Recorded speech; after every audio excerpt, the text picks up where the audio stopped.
Sébastien Racle, anglicized as Sébastien Rale, was a Jesuit missionary and lexicographer who worked among the eastern Wabanaki people. He was stationed on the border of Acadia and New England and helped protect the border of Acadia by encouraging raids upon the British settlements in present-day Maine. He fought throughout King William's War and Queen Anne's War, eventually being killed by the British during Father Rale's War. Early years. Born in Pontarlier, France, Sébastien Racle studied in Dijon. In 1675 he joined the Society of Jesus at Dole and taught Greek and rhetoric at Nîmes. He volunteered for the American missions and came to the New World in a party led by Governor-General Frontenac of New France in 1689.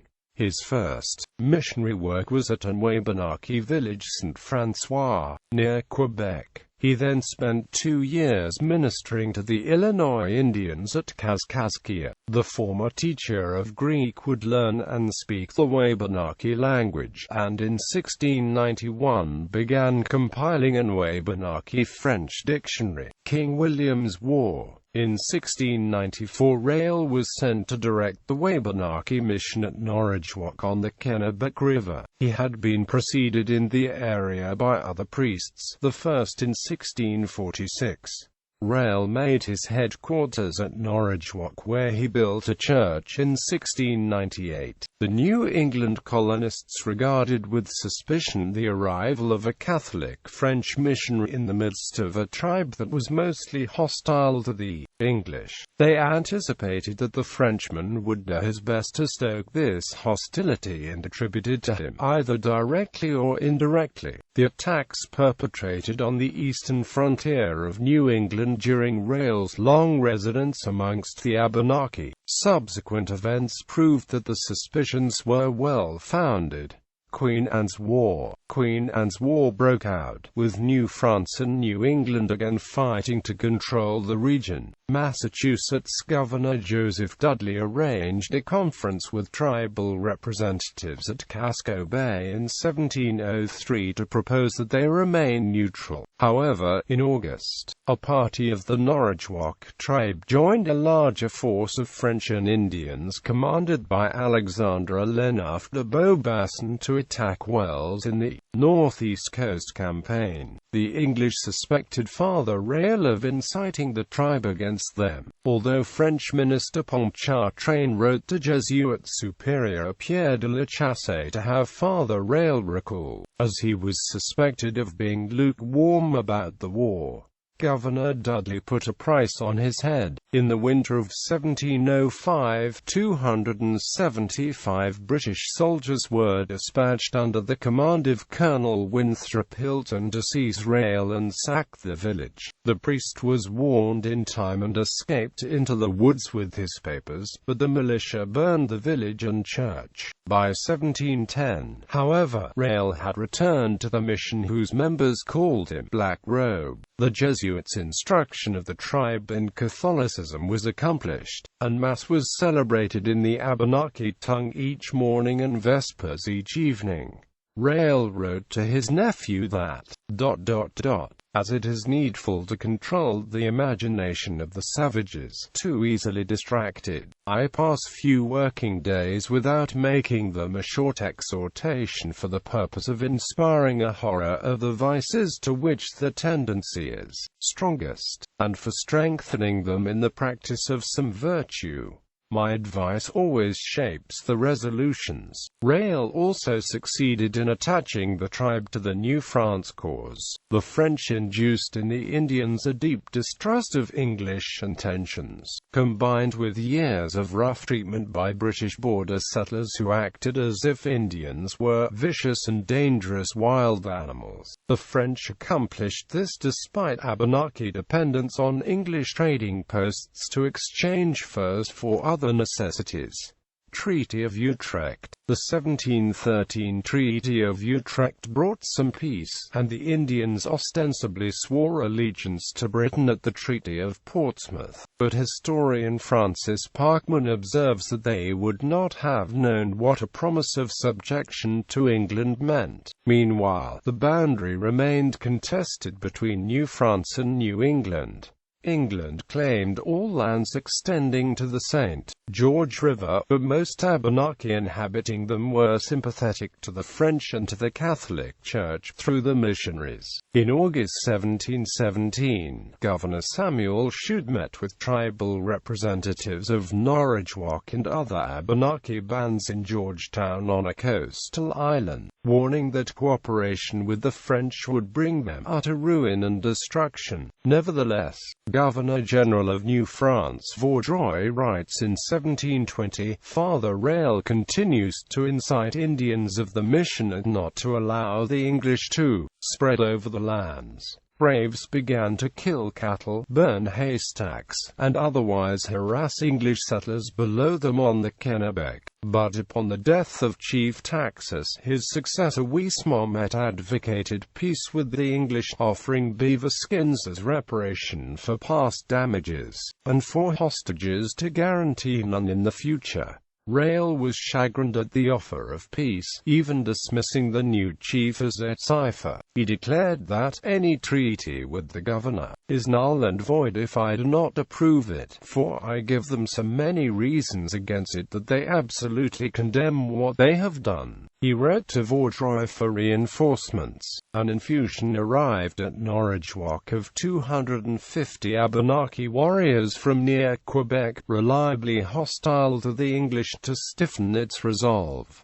It worked. On July 28, 1721, over 250 Indians landed at Georgetown in war-paint and flying French colors from a flotilla of 90 canoes. With them were Rale and Superior of the missions Pierre de la Chasse. They delivered a letter, forwarded to Shute, which demanded the return of the hostages and withdrawal of all English settlers from Abenaki lands, or the houses would be burned and their occupants slain, together with the livestock. A reply, it read, was expected within 2 months. The English immediately ceased selling gunpowder, ammunition, and food to the Abenaki. Then 300 soldiers under the command of Colonel Thomas Westbrook surrounded Norridgewock to capture Rale in January 1722, while most of the tribe were away hunting, but he was forewarned and escaped into the forest. His strong box was found among the possessions that he left behind, however, with a hidden compartment containing letters implicating Rale as an agent of the French government, promising Indians enough ammunition to drive the English from the settlements.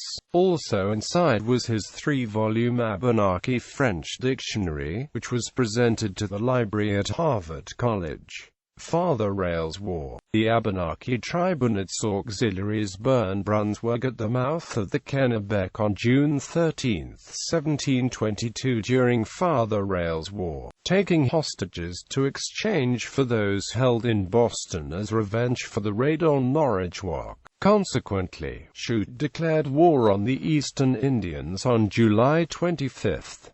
But Shute abruptly departed for London on January 1, 1723. He had grown disgusted with the intransigent assembly which controlled funding, as it squabbled with the governor's council over which body should conduct the war. Lieutenant Governor William Dummer assumed management of the government. Further Abenaki incursions persuaded the assembly to act in what was called Dummer's War. Battle of Norridgewock in August 1724. A force of 208 soldiers left Fort Richmond, Indiana, 17 whaleboats up the Kennebec, splitting into 2 units under the commands of Captains Johnson Harmon and Jeremiah Moulton. At Taconic Falls, 40 men were left to guard the boats as the troops continued on foot. On August 23, 1724, the expedition came unexpectedly upon the village of Norridgewock.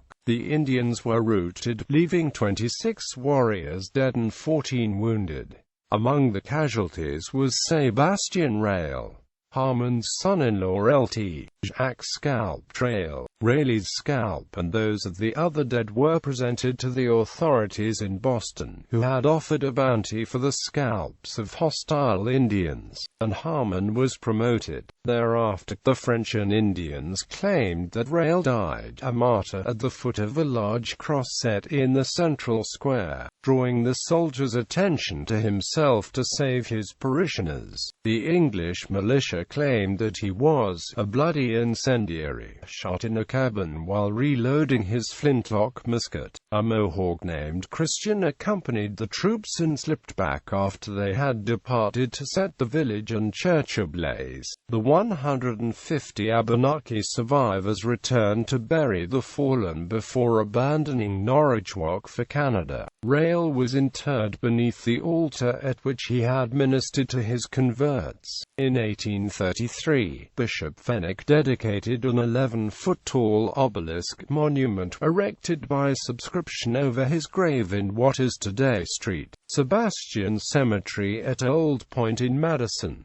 Rale remains a polarizing figure. Francis Parkman described him as fearless, resolute, enduring, boastful, sarcastic, or often bitter and irritating, a vehement partisan, apt to see things not as they are, but as he wished them to be, given to inaccuracy and exaggeration, yet no doubt sincere in his opinions and genuine in zeal, hating the English more than he loved the Indians, calling himself their friend, yet using them as instruments of worldly policy, to the danger and final ruin. In considering the ascription of martyrdom, it is to be remembered that he did not die because he was an apostle of the faith, but because he was an active agent of the Canadian government. On the other hand, historian W. J. Eccles says that, since 1945, some Canadian historians have discarded Parkman's view of the history of New France,